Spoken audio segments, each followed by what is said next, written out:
Hello നമസ്കാരം. ഏവർക്കും OTT ടോക്സിൻ്റെ ഏറ്റവും പുതിയൊരു വീഡിയോ ഭാഗത്തേക്ക് സ്വാഗതം. ഏറ്റവും പുതിയ 8 ചിത്രങ്ങളുടെ OTT റിലീസ് ഡേറ്റ് ആയിരിക്കും ഈ ഒരു വീഡിയോ ഭാഗത്ത് ഞാൻ നിങ്ങളെ അറിയിക്കാൻ പോകുന്ന ലിസ്റ്റിലെ ആദ്യത്തെ ഒരു ചിത്രമാണ് യുവർ ഫോൾട്ട്. 2023 റിലീസിന് എത്തിയിട്ടുണ്ടായിരുന്ന മൈ ഫോൾട്ട് എന്ന് പറയുന്ന ചിത്രത്തിൻ്റെ രണ്ടാം ഭാഗമാണ് യുവർ ഫോൾട്ട് എന്ന് പറയുന്ന ഈ ഒരു ചിത്രം. യുവർ ഫോൾട്ട് ചിത്രം ഈ വരുന്ന ഡിസംബർ മാസം 27-നായിരിക്കും Amazon Prime videos OTT platform വഴി OTT റിലീസ് നടത്തുക.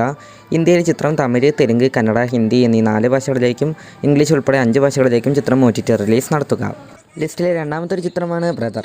ജയൻ രവി കേന്ദ്ര കഥാപാത്രമായിട്ടുണ്ടെന്ന ഏറ്റവും പുതിയ തമിഴ് ചിത്രം ബ്രദറിൻ്റെ OTT അവകാശങ്ങളെല്ലാം തന്നെ സ്വന്തമാക്കിയിരിക്കുന്ന C5 എന്ന് പറയുന്ന OTT പ്ലാറ്റ്ഫോമാണ്. ചിത്രം ഈ ഒരു മാസം തന്നെ ഒരു സർപ്രൈസ് OTT റിലീസ് ഉണ്ടായിരിക്കുന്നതായിരിക്കും. മൂന്നാമത്തെ ഒരു അപ്ഡേറ്റാണ് പാരഷൂട്ട് എന്ന് പറയുന്ന ഏറ്റവും പുതിയ തമിഴ് വെബ് സീരീസിൻ്റേത്. കിഷോർ കേന്ദ്ര കഥാപാത്രമായിട്ടുണ്ടെന്ന ഏറ്റവും പുതിയൊരു കൊച്ചു വെബ് സീരീസും കൂടിയാണ് പാരഷൂട്ട്. തമിഴ്, തെലുങ്ക്, ഹിന്ദി, കന്നഡ, മലയാളം, മറാത്തി, ബംഗാളി എന്നീ 7 ഭാഷകളിൽ വെബ് സീരീസ് ഈ വരുന്ന നവംബർ മാസം 29-ാം തീയതിയായിരിക്കും സ്ട്രീമിംഗ് ആരംഭിക്കുക. Disney plus Hotstar OTT platform വഴിയായിരിക്കും വെബ് സീരീസ് റിലീസിനെത്തുക. നാലാമത്തെ ഒരു ചിത്രമാണ് രാഹുൽ മാധവ് കേന്ദ്ര കഥാപാത്രമായിട്ടുണ്ടെന്ന ഏറ്റവും പുതിയ മലയാള ചിത്രം പാളയം PC. ചിത്രത്തിൻ്റെ OTT അവകാശങ്ങളെല്ലാം തന്നെ സ്വന്തമാക്കിയിരിക്കുന്ന സൈനാപ്ലേ എന്ന് പറയുന്ന OTT പ്ലാറ്റ്ഫോമാണ്. പാളയം PC എന്ന് പറയുന്ന ഈ ഒരു ചിത്രം ഈ വരുന്ന നവംബർ മാസം 29-ാം തീയതി മുതലായിരിക്കും സൈനാപ്ലേ OTT പ്ലാറ്റ്ഫോം വഴി സ്ട്രീമിംഗ് ആരംഭിക്കുക. അടുത്ത അഞ്ചാമത്തെ ഒരു ചിത്രമാണ് ജിഗ്ര. ആലിയ ഭട്ട് കേന്ദ്ര കഥാപാത്രമായിട്ടുണ്ടെന്ന ഏറ്റവും പുതിയ ഹിന്ദി ചിത്രമായിരുന്നു ജിഗ്ര. ഒക്ടോബർ മാസം തിയേറ്ററുകളിലേക്കിട്ട് എത്തിയ ചിത്രം തിയേറ്ററുകളെല്ലാം ഒരു പരാജയമായിരുന്നു. ഏതായാലും ചിത്രത്തിൻ്റെ OTT അവകാശങ്ങളിൽ തന്നെ സ്വന്തമാക്കിയ നെറ്റ്ഫ്ലിക്സ് എന്ന് പറയുന്ന OTT പ്ലാറ്റ്ഫോമാണ്. ഈ വരുന്ന നവംബർ മാസം, അതായത് ഈ ഒരു നവംബർ മാസം 26-ാം തീയതി മുതലായിരിക്കും ചിത്രം OTT റിലീസ് നടത്തുക. ഹിന്ദി ഭാഷയിൽ മാത്രമായിരിക്കും ചിത്രം OTT റിലീസ് നടത്തുക. അടുത്ത ആറാമത്തെ ഒരു ചിത്രമാണ് പണി. ജോജി ജോർജ് കേന്ദ്ര കഥാപാത്രമായിട്ടുണ്ടായിരുന്ന ഏറ്റവും പുതിയ മലയാള ത്രില്ലർ ചിത്രമായിരുന്നു പണി. തിയേറ്ററിൽ നിന്നെല്ലാം മികച്ച അഭിപ്രായം സ്വന്തമാക്കിയിട്ടുണ്ടെന്ന ചിത്രത്തിൻ്റെ OTT അവകാശങ്ങളെല്ലാം തന്നെ സ്വന്തമാക്കിയിരുന്ന ആമസോൺ പ്രൈം വീഡിയോസ് എന്ന് പറയുന്ന OTT പ്ലാറ്റ്ഫോമാണ്. ചിത്രം ഈ വരുന്ന ഡിസംബർ നാളുകളിലായിരിക്കും ആമസോൺ പ്രൈം വീഡിയോസ് എന്ന് പറയുന്ന OTT പ്ലാറ്റ്ഫോം വഴി OTT റിലീസ് നടത്തുക.